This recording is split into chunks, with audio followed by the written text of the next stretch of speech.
پڑھ کر ہے، جنہیں کعبے کے اندر بندہ مل جائے اور اس نے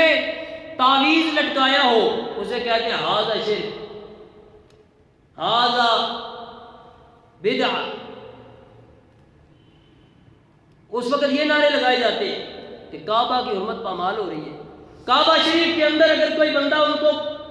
خلاف ورزی کرتا نظر آئے تو کہتے ہیں کعبہ کی عظمت بڑی ہے، اس لیے ہم اس کو پکڑ کر پابند سلاسل کریں گے۔ لیکن جن کی حرمت کعبے سے بڑھ کر رسول پاک صلی اللہ علیہ وسلم نے بیان کی، ان کی خاطر آج تک کوئی نہیں اٹھا۔ محمد بن قاسم ایک عورت کی آواز پر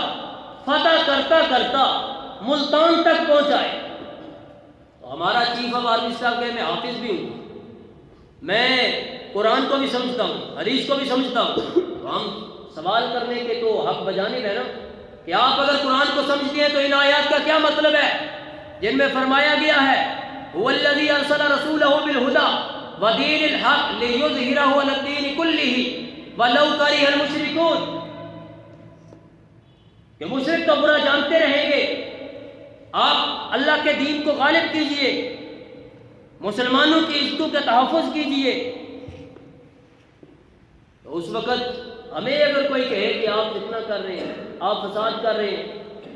بھئی ہم تو فساد نہیں کر رہے، ہم جہاد کا سبق یاد کروا رہے ہیں کہ آپ بھول گئے اس جہاد کا سبق۔ ہم نے اپنے ٹیکس کے پیسوں سے خالد ٹینک، درار ٹینک، یہ سب کچھ کیوں دیا ہے؟ کہ مسلمانوں کی مدد کرنا،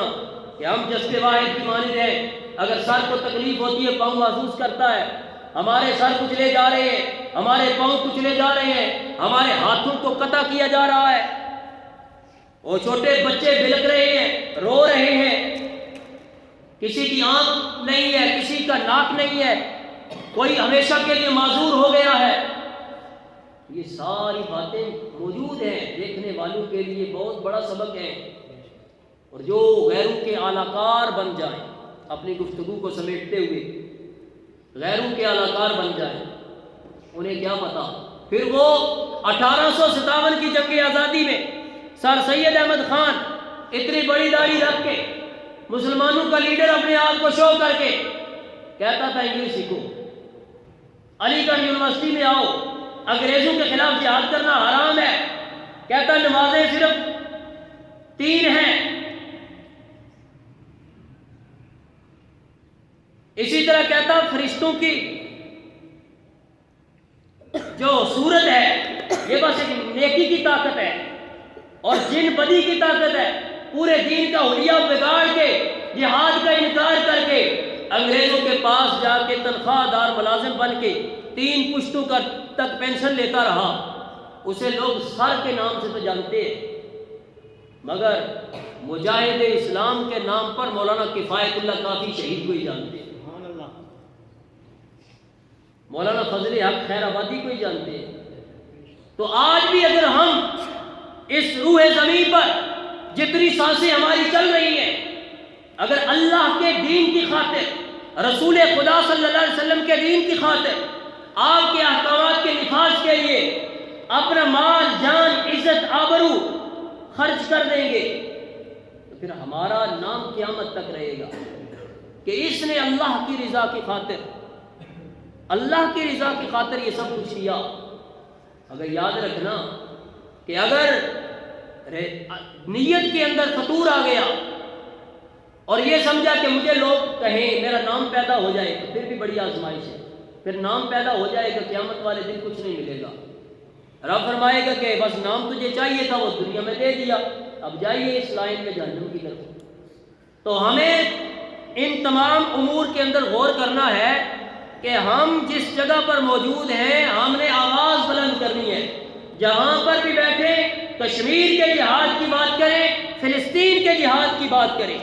اور ملک کے اندر امن و امان کو برقرار رکھیں، اپنے ملک کی املاک کو نقصان نہیں پہنچانا۔ اپنی افواج پر ہم یہ بات کر ہی سکتے ہیں کہ جہاد کرو، جہاد کرو، جہاد کرو، ہم بری ذمہ ہو جائیں گے، جو نہیں کریں گے وہ پکڑے جائیں گے، کیونکہ جان عالم صلی اللہ علیہ وسلم کا فرمان سنتے جانا، من رعا منکرا فلیغیر بیدہ، فرمایا جو کوئی شخص دیکھے برائی کو وہ ہاتھ سے اس کو روکے۔ فَإِن لَّمْ يَسْتَطِعْ فَبِلِسَانِهِ، اگر ہاتھ سے روکنے کی طاقت نہیں رکھتا تو زبان سے روکے۔ فَإِن لَّمْ يَسْتَطِعْ فَبِقَلْبِهِ وَذَلِكَ أَضْعَفُ الْإِيمَانِ، اگر زبان سے بھی روکنے کی طاقت نہیں رکھتا تو دل سے ہی برا جان لے، مگر یہ ایمان کا آخری اور کمزور ترین درجہ ہے۔ جہاد کے لیے اپنے ذہنوں کو بھی تیار کریں، نیت بنا کے رکھیں، اگر ضرورت پڑ گئی تو ہم جہاد کریں گے، ہاتھ اٹھا کے کریں کہ اگر جہاد کے لیے بلایا جاتا ہے تو ہم تیار ہیں، ہم اپنی جانیں بھی